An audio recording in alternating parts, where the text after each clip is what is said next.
রাত তখন প্রায় 10টা বাজে। হিয়ামা বাড়ি ফিরছে। সে জাপানে পড়াশোনা করতে এসেছে। এক নতুন দেশ, নতুন সংস্কৃতি, নতুন ভাষা।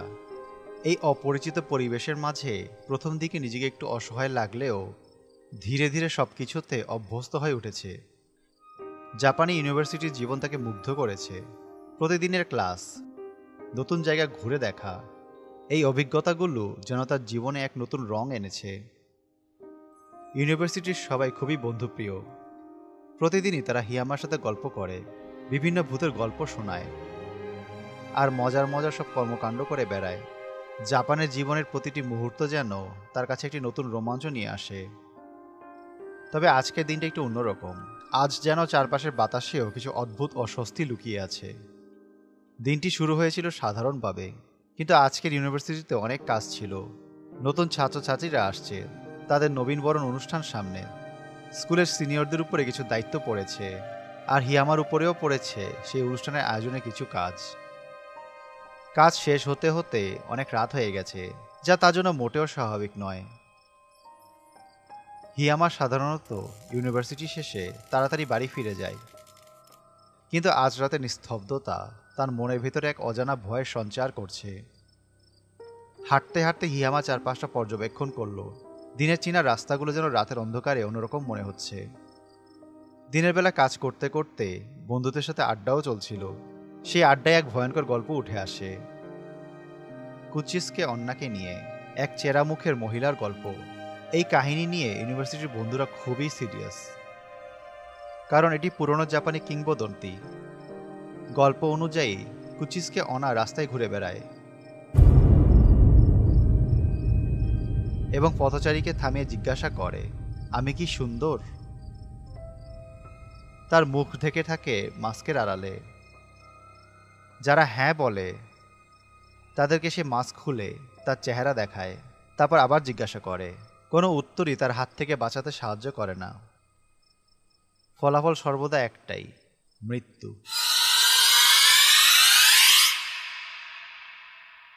হিয়ামা কথাটা শুনে প্রথমে হেসে উড়িয়ে দিল, বলল, আরে এসব কাল্পনিক গল্প, বাস্তবে এসবের কোনো ভিত্তি নেই। কিন্তু এখন সে বুঝতে পারল গল্পটা গভীরভাবে তার মনে গেঁথে গেছে। বারবার কুচিসকে অনার কথা এবং সেই ভয়ঙ্কর চেহারা তার চোখের সামনে ভেসে উঠছে, যেন সেটি তাকে তাড়া করছে। হিয়ামা তার বাড়ির দিকে এগিয়ে যাচ্ছে, কিন্তু রাস্তার কিছু বাতি নিভু নিভু করছে। চারিদিকে নিস্তব্ধতা। রাস্তায় কোনো গাড়ি নেই, কেউই নেই। এই নিস্তব্ধতা হিয়ামার মনে আরও ভয় জোগাচ্ছে। সে বারবার পেছনে ফিরে তাকাচ্ছে, মনে হচ্ছে যেন কেউ তার পিছু নিচ্ছে, কিন্তু সে কাউকে দেখতে পাচ্ছে না। তার মনের ভেতরে এখন শুধু সেই চেরা মুখের মহিলার ছবি ভাসছে, যেন সে তার চারপাশে উপস্থিত, অদৃশ্য হয়ে আছে। হিয়ামা হাঁটার গতি বাড়িয়ে দিল। হঠাৎ করেই তার মনে হলো কেউ তার পেছনে এসে দাঁড়িয়েছে। খুব ধীরে ভারী শ্বাস প্রশ্বাসের শব্দ শোনা যাচ্ছে। ভয়ে তার পা স্থির হয়ে গেল। সে ধীরে ধীরে ঘুরে দাঁড়ালো। সামনে দাঁড়িয়ে আছে একটি মেয়ে, মুখে মাস্ক। সাধারণত একজন পথচারী মনে হতে পারে, কিন্তু হিয়ামা জানে এটি সাধারণ কেউ নয়। তার মনের সন্দেহটা ধীরে ধীরে ভয়ঙ্কর সত্যে রূপান্তরিত হলো। মেয়েটি শান্ত স্বরে জিজ্ঞাসা করল, আমি কি সুন্দর? হিয়ামা কিছু বলতে পারছিল না। তার গলা শুকিয়ে গেছে। সে জানে এই প্রশ্নের উত্তর সে যেভাবেই দেখ না কেন, এর পরিণাম অত্যন্ত ভয়ঙ্কর। তার সামনে দাঁড়ানো মেয়েটি ধীরে ধীরে মাস্কটা নামিয়ে নিল। হিয়ামা দেখতে পেল সেই ভয়ঙ্কর বিভৎস চেরা মুখ, যা মুখের এক পাশ থেকে অন্য পাশ পর্যন্ত কাটা। রক্তের দাগ এখনো টাটকা, সেখান থেকে রক্ত গড়িয়ে পড়ছে, যেন কিছুক্ষণ আগেই কাটা হয়েছে। কি কথা বলছো না কেন? এখন আমাকে কেমন দেখাচ্ছে? সুন্দর? ভাঙ্গা বিকৃত কণ্ঠে জিজ্ঞাসা করলো সেই মেয়েটি। হিয়ামার দম বন্ধ হয়ে আসছে। সে সরে যাওয়ার চেষ্টা করলো, কিন্তু কুচিসকে অনা তার দিকে এগিয়ে এলো, হাতে থাকা ধারালো কাঁচি উঠিয়ে ধরল। হিয়ামা দ্রুততার সাথে পেছনে সরে গেল, কিন্তু পায়ে হোঁচট খেয়ে মাটিতে পড়ে গেল। কুচিসকে অন্না তার উপর ঝাঁপিয়ে পড়তে যাচ্ছিল। ঠিক তখনই হিয়ামা রাস্তার পাশে একটি ধাতব পাইপ দেখতে পেল। ভয়ে সে পাইপটি তুলে নিয়ে কুচিসকে অন্না দিকে আঘাত করল। কুচিসকে অন্না এক বিকট চিৎকার দিয়ে ওঠে। সেই সুযোগে হিয়ামা উঠে সেখান থেকে দৌড়ে পালিয়ে যায়। কুচিসকে অন্না সাময়িকভাবে থমকে গেল হিয়ামার আঘাতে, কিন্তু তা তাকে বেশিক্ষণ থামিয়ে রাখতে পারল না। ধীরে ধীরে তার বিকৃত মুখে আরো ভয়ঙ্কর হাসি ফুটে উঠল, যেন সে হিয়ামার দুর্বলতাকে উপভোগ করছে। তার ঠোঁটের কোণ থেকে বেরিয়ে এলো এক মৃদু ফিসফিসানি। তুমি পালাতে পারবে না, আমি তোমাকেই খুঁজে পাবো, যেখানেই যাও। কণ্ঠের সুর যেন হিমশীতল বাতাসের মতো হিয়ামার মেরুদণ্ড পেয়ে নেমে এলো। হিয়ামা জানে এই রাতে সে একাই, কেউ তাকে সাহায্য করতে আসবে না। সে দ্রুত দৌড়াতে শুরু করলো। কুচিসকে অনা ধীরে ধীরে তার পিছু নিল। তার পায়ের শব্দগুলো যেন আরো দ্রুততার সাথে এগিয়ে আসছে। তার শ্বাস প্রশ্বাস আরো ভারী হচ্ছে। দৌড়ানোর সময় হিয়ামার মাথায় একটি বুদ্ধি আসলো, যদি কোনোভাবে কুচিসকে অনাকে বিভ্রান্ত করা যায় তাহলে হয়তো সে বেঁচে যেতে পারে। হিয়ামা তখন থরথর করে কাঁপছে, তবুও নিজের মনকে শান্ত করল। তারপর হঠাৎ করে থেমে গিয়ে সে কুচিসকে অনার দিকে ঘুরে দাঁড়ালো। কুচিসকে অনাও থেমে গেল, তারপর আবার জিজ্ঞাসা করলো, আমি কি সুন্দর? হিয়ামা জানে এবার তাকে বাঁচতে হলে কিছু বুদ্ধি খাটাতে হবে। কুচিসকে অনার প্রশ্নের উত্তর দিতে হবে সঠিকভাবে। তাকে কিছু একটা করতে হবে যাতে সে সময় পায়। হিয়ামা কুচিসকে অনার বিকৃত চোখের দিকে তাকিয়ে সাহস জোগাড় করলো। তারপর ধীর গলায় বলল, তুমি ঠিকঠাক? কুচিসকে অনার চোখে হঠাৎ এক ধরনের বিভ্রান্তির ঝিলিক দেখা দিল। তার মুখের অঙ্গভঙ্গি পরিবর্তিত হয়ে গেল, যেন সে বুঝতে পারছে না এই উত্তরের মানে কি। সে কিছুক্ষণ চুপ করে দাঁড়িয়ে রইল, তার মাথা একটু কাত করে হিয়ামার দিকে তাকিয়ে রইল। মুহূর্তটি ভীষণ অস্বস্তিকর হয়ে উঠল।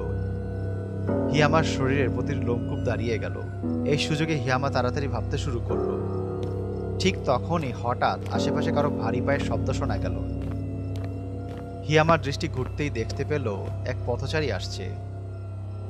পথচারীটি তাদের দিকে তাকিয়ে থমকে গেল। লোকটি কুচিসকে অনার মুখের দিকে চোখ পড়তেই রক্ত হিম করা ভয়ে জমে গেল। তার মুখ বিকৃত হয়ে উঠল আতঙ্কে। তারপর সে বলল, ও বাবা, এটা এটা কি? এত কুৎসিত কেন? কথাগুলো যেন কুচিসকে অনার ভেতরের সমস্ত ক্রোধ জাগিয়ে তুলল। তার বিকৃত মুখে হঠাৎ এক অশুভ তীব্রতা ফুটে উঠল। রাগে ফুঁসতে ফুঁসতে লোকটির দিকে ধেয়ে গেল কুচিসকে অনা। পথচারীটি আতঙ্কে পাথরের মতো জমে গেল। তার মুখ থেকে শুধু করুণ ফিসফিসানি বের হলো, কিন্তু তার পা 1 ইঞ্চিও নড়ল না। ভয় স্থবির হয়ে গেছে সে, শরীর আর তার কথা শুনছে না। কুচিসকে অনা তার দিকে আরো দ্রুত এগিয়ে গেল তার কাঁচি নিয়ে। হিয়ামা সেই মুহূর্তে নিজের ভিতরে এক প্রবল ভয় এবং বাঁচার তীব্র ইচ্ছা অনুভব করল। সে আর এক মুহূর্ত অপেক্ষা করল না। লোকটি আর বাঁচবে না, এটা সে নিশ্চিত। সে পেছনে ফিরে প্রাণপণে দৌড়াতে শুরু করলো। পায়ের শব্দে যেন তার নিজের কানে পর্দা ফেটে যাচ্ছিল। না না না! দৌড়ানোর সময় তার পেছন থেকে একটি বিকট চিৎকার শোনা গেল। সেই পথচারী গলা থেকে বেরোনো আর্তনাদ, যেন সে তীব্র ব্যথায় কাতরাচ্ছে। হিয়ামার শরীর শিউরে উঠল। হিয়ামা প্রাণপণে দৌড়াতে দৌড়াতে একসময় বাস স্ট্যান্ডে এসে পৌঁছালো। শ্বাসকষ্টে তার বুক ধকধক করছে, শরীর ঘামছে। ঠিক তখনই সে দেখতে পেল একটি বাস সবেমাত্র স্ট্যান্ডে এসে থেমেছে। হিয়ামা দেরি না করে সেদিকে ছুটে গেল। তার জীবনটা যেন নির্ভর করছে এই বাসে ওঠার উপরে। বাসের দরজাটা খোলাই ছিল, তাই তৎক্ষণাৎ সে বাসে উঠে পড়ল। বাসের ভেতরে ঢুকতেই বাস চালক তাকে একটু অবাক হয়ে দেখতে লাগলো। তিনি নিচু গলায় জিজ্ঞাসা করলেন, তুমি ঠিক আছো? হিয়ামা কাঁপতে কাঁপতে শ্বাস সামলে মাথা নাড়ল, কিন্তু মুখ দিয়ে একটি শব্দও বের করতে পারল না। তার মুখে ক্লান্তি আর ভয়ের ছাপ স্পষ্ট। সে কোনো কথা না বললে নিজের সিটে গিয়ে বসে পড়ল। তার মনে হচ্ছিল যদি একটুখানি দেরি হতো হয়তো সে আর বাঁচত না। তার বুকের ধুকধুকানি এখনও থামেনি, হাত পা যেন ভারী হয়ে গেছে। বাস ধীরে ধীরে চলতে শুরু করলো। হিয়ামার মনে একটু স্বস্তি ফিরতে লাগলো। বাসের ইঞ্জিনের মৃদু শব্দ, তার সামনের রাস্তায় চলার দৃশ্য তার মনকে কিছুটা শান্ত করলো। সে জানে এবার হয়তো সে বেঁচে গেছে, কিন্তু তার মনে এখনো অদ্ভুত এক অস্বস্তি, যেন কিছু একটা ঠিক নেই। তার ভেতরে এক অজানা এক উদ্বেগ বারবার মাথাচাড়া দিচ্ছে। বাস কিছু দূর চলার পর হিয়ামা হঠাৎ যেন কিছু মনে পড়ার মতো পেছনে ফিরে তাকালো। ঠিক সেই মুহূর্তে তার হৃদস্পন্দন থেমে গেল। পেছনে রাস্তার পাশে দাঁড়িয়ে আছে সে বিভৎস মুখলা মহিলা, কুচিসকে অনা। মহিলাটি দাঁড়িয়ে তার দিকে তাকিয়ে আছে, চোখগুলোতে এক ভয়ঙ্কর শীতল দৃষ্টি। হিয়ামা যেন নিঃশ্বাস নিতে ভুলে গেল। কুচিসকে অনার চেরা মুখের কোণায় এক বিস্ময়কর বিকৃত হাসি ফুটে উঠল। সেই হাসির ভয়াবহতা হিয়ামার মনের সমস্ত সাহস ভেঙে দিচ্ছিল। কুচিসকে অনা দাঁড়িয়ে শুধু তাকিয়ে আছে, তার চোখের দৃষ্টিতে যেন স্পষ্টভাবে বোঝাচ্ছে, তুমি পালাতে পারবে না, তোমাকে আমি খুঁজে পাবো যেখানেই যাও না কেন। হিয়ামা তৎক্ষণাৎ সামনে ঘুরে বসলো। ভয়ে জমে গিয়েছিল পুরো শরীর, তার ঠোঁট শুকিয়ে গেছে, মুখ দিয়ে কোনো শব্দ বের হচ্ছে না। তার মাথায় শুধু ঘুরপাক খাচ্ছে একটাই কথা, সে কি সত্যি মুক্তি পেয়েছে? তার চোখের সামনে বারবার ভেসে উঠছিল কুচিসকে অনার সেই বিভৎস চেহারা, আর তার কাপা কণ্ঠে ফিসফিস করা প্রশ্ন, আমি কি সুন্দর? বাস চলছে। হিয়ামা এখন নিরাপদ দূরত্বে চলে গেলেও তার মনে শান্তি ফিরল না। তার মনে এখন একটাই চিন্তা, এই ঘটনা সে কাউকে জানাবে না, কারণ এর ভয়াবহতা শব্দ দিয়ে প্রকাশ করা সম্ভব নয়। আর সে দ্বিতীয়বার কুচিসকে অনার মুখোমুখি হতে চায় না।